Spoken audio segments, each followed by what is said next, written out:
I'm Tim Healy from Coburn, and this is Pete Martin from Coburn, and this is our recording and production studio in round Pete's gaff, which your lucky readers are welcome to join us and investigate with us as we explain the secrets of the trade of Coburn.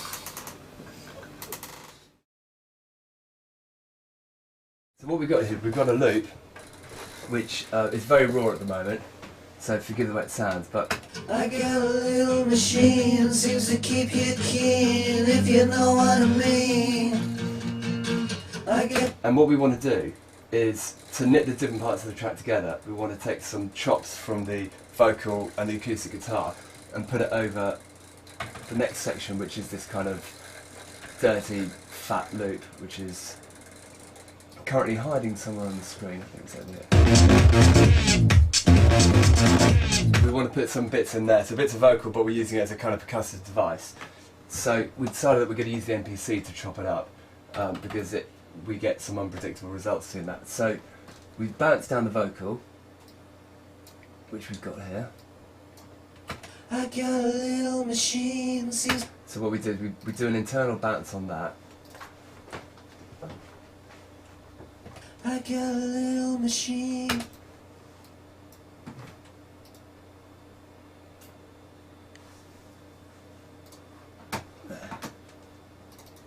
I got a little machine, seems to keep you keen. So we're going to bounce that through the outputs on here.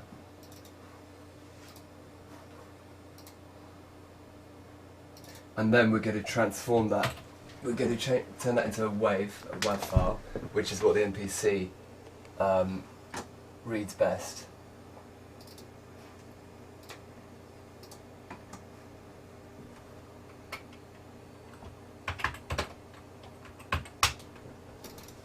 And then we found that the easiest way of getting onto that is just to put it straight through the USB lead.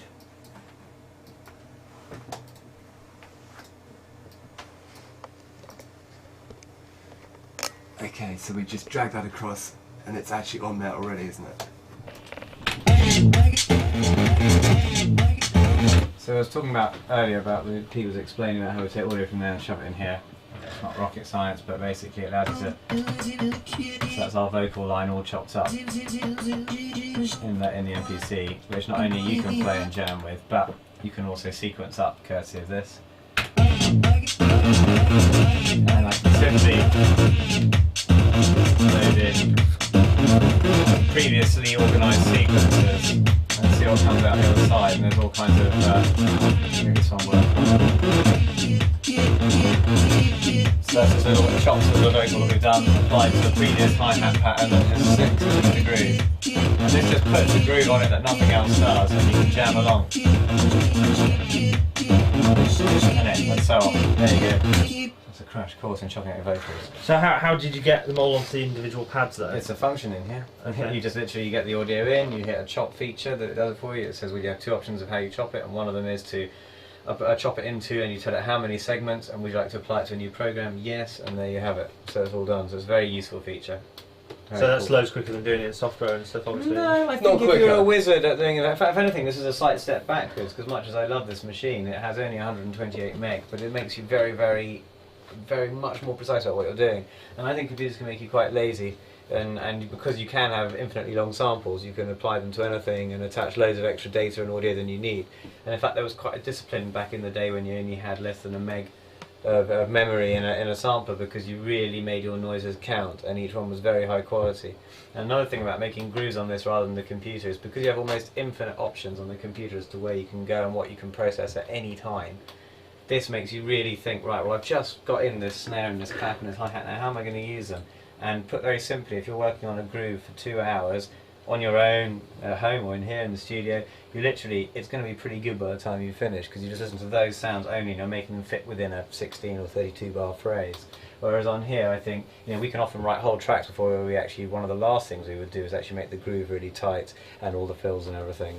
So it's a very different way of working, but a very healthy one. The other thing it's really famous for as well is, and the two things that really give it an edge are that the pads are really dynamically sensitive, so they're much more like real drums, and also it's got the famous Akai MPC groove and swing.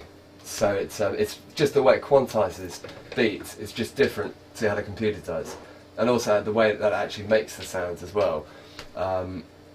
The analog to the digital to analog converters or whatever, which gives things a certain sound, and they just sound somehow punchier than when you do them on a computer. Absolutely.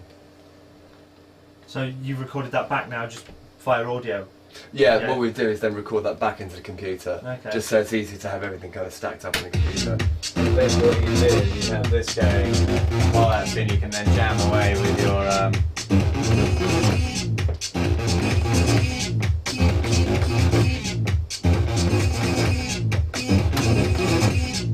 that's playing back to me at the same time, so now it's actually a sequence that I put in made out of the chopped vocal. So now if I stop that and play this.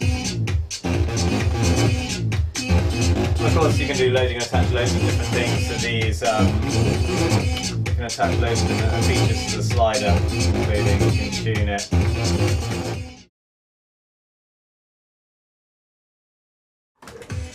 This is like really early days with the track. Yeah. And what we've done is we basically got up, you know, one of our favourite kicks, which we've kind of processed over time. It's been kind of, I think something's still about there. This kick has been probably started off on vinyl, and we've processed it through putting it through the Phoenix and things like that. And it's something that we've played out, so we know that it works. So we're going to start with that. We've built up some beats using the MPC. Yeah, I'll show you them here very quickly. This is okay, so this is our groove very quickly. I'll just show you this bit. This is all, it's sort of all been programmed on the MPC. Give it a bit of willy there. Right.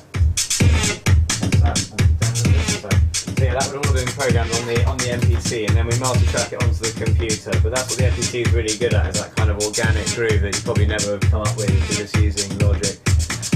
And then, other than that, so far in this track, we also have over here we have this noise that we made earlier today, which is basically a great big dirty synth sound.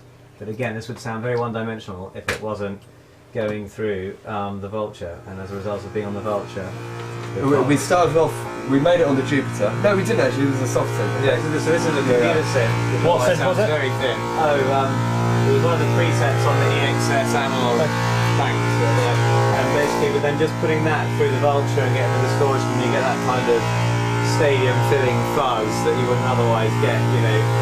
So that's there. We've also got the kick actually at the beginning, which has been put through the Vulture as well. That kick, that's just for the intro. So that's just the kick, goes through the Vulture, and again we mess around with it, put it back in the computer, and and there's sound effects and stuff, they're cool. Where are those from? those are from the MPC again. Okay. Basically, I've got a sort of 30 gig hard disk in there, and I've just filled it with loads and loads of sounds and samples and there. And in fact, you can spend, I rarely get the time to do this, but I have, since I got this, I've spent about a day or two on the internet downloading free samples that are available and whizzing around Make Studios and picking up sample CDs and stuff. And basically, there's an incredible, for your readers, there's an incredible amount of stuff out there on the net. You really can download gigs of really quite high quality bleep, splats, percussion and so on, which would be very helpful to any studio if you need a load of sounds fast and you're worried about the quality from your small setup or something. And obviously the Future Music DVD as well. Of course, Future Music. In fact, even today we've got quite a few of the really old Future Music CDs, which used to have computer data at the front and stuff, and samples. Great sections like Ultimate Jungle and stuff from Future Music or whatever it was at the time, and we do sample those things. That was quite fun. And again, this is great for that kind of thing. Just putting in a one bass note, and then you can really go places with it. okay, and then So back to this. we've got. We'll just show you a few more of these sounds, and then we'll show you these the track rising shots. mood thing. Quickly. Yeah, so this section here is a way of knitting this intro together into the vocal part, which comes in later, which is in a different key. So there's two of them. One's being bent down and one's being bent up, and yeah, they're both put through the Vulture on different overdrive settings. Yeah, and then we made this sound, this is an example of the Moog not on bass duty, because it also does some great other things as well. including. So this is two different oscillators basically on the Moog, just roaring and then going through again something like the Vulture or one of the guitar pedals. So it's really, and there's something that's really convincing about the Moog. So there's lots of noise, there's lots of synths that you can make this kind of sound on, but it just sounds like the real kind of analog. And definitely when I've had sort of modern synths and soft synths and tried to go for the sounds being, you know, produced by people that I admire in dance music, I've found that so often it's just a little bit away. It's almost there, but it's not quite. And whenever you turn the Moog on, you get something that's not only just never be quite the same as what they've done, but it will be a really unique take on it and just sound fat and convincing. Anyway, so that does that. So what else we got here in our tune, Dr. Pete? Well, I'll tell you what, I think maybe we should do, we can run through those track chops, because it's quite an interesting little technique. And again, this is probably not the best loop to show on, because it's very raw. But what we'd normally do is we'd have a loop like that, for example, and we might want to have some kind of stuttery things, a bit like what we used in We Interrupt, just to make some interesting fills. So we'll record it through the desk and then back into the computer. So that's the first thing we do. Yeah. So let's get this set up. So we get this, so the outputs are set right on here. That's the kind of reasonable level. So we can just press record.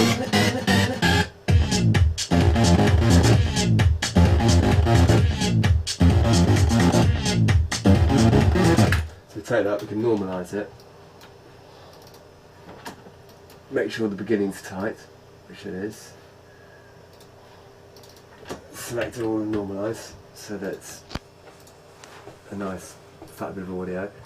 And then we'll chop it up into little chunks, like this. You just hold Alt down and it automatically cuts them up like that.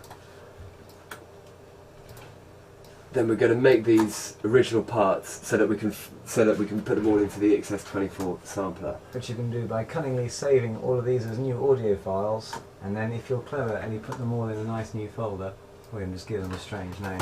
So we'll call it Future Music Track Chop. Okay. Is that right? Oh, Act Chop. Oh well. Yeah, that'll do. And then once that's saved all of those little sections as separate individual audio files, which now means that with a minimum of effort you can apply it to a sampler, and you've got basically there you've got every beat of the track, and you can do it in 8ths or 16ths assigned to a key. So you get your XS24 up, edit, new zone, load multiple samples, and this is the bit where we have to hunt around to find where we put them.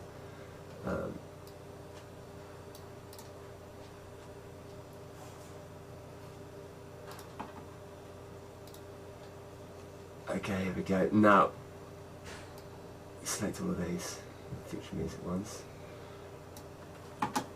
Go add. Done. Load them. Chromatic. Now, chromatic means obviously, for those who aren't aware of the term, means it just goes straight up the keyboard. We call this Future Music Chops. And now, Load that up in here. And what we normally do with these, just to give them a bit of punch, is we add a bit of bit crusher and a bit of compression.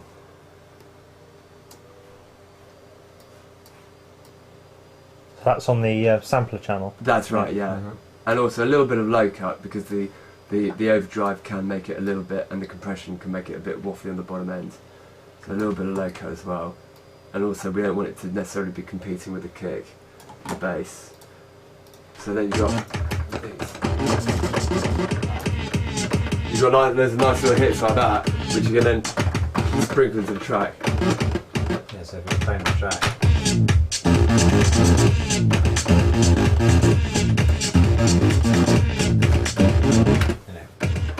It just kind of makes some interesting fills. It's a bit more interesting than just having a kind of a snare fill. Yeah. And what we'll sometimes do is chop all the other bits of music out around those chops, so you get that kind of gnarly kind of edity feel. Yeah. Like the We Interrupt the bits before it drops. How Yeah. we did the famous chops in We Interrupt. Yeah. They are a trade secret. Cool. And what's the bass? The bass line on, the huge synth sound on that we interrupt. Wow, What's that made It's up? a combination of the Moog and the Jupiter going through all manner of stuff, plus Go through this tube, man. a copy of the entire track going through on top of itself, all distorted. Really? Yeah. So we had the whole thing going out mono, into the tube, man, and into probably a few other things like that, and then back in again. And we started off, I think, with a bass from the Moog, and then played over another bit of bass line on the Jupiter. Layers of sound.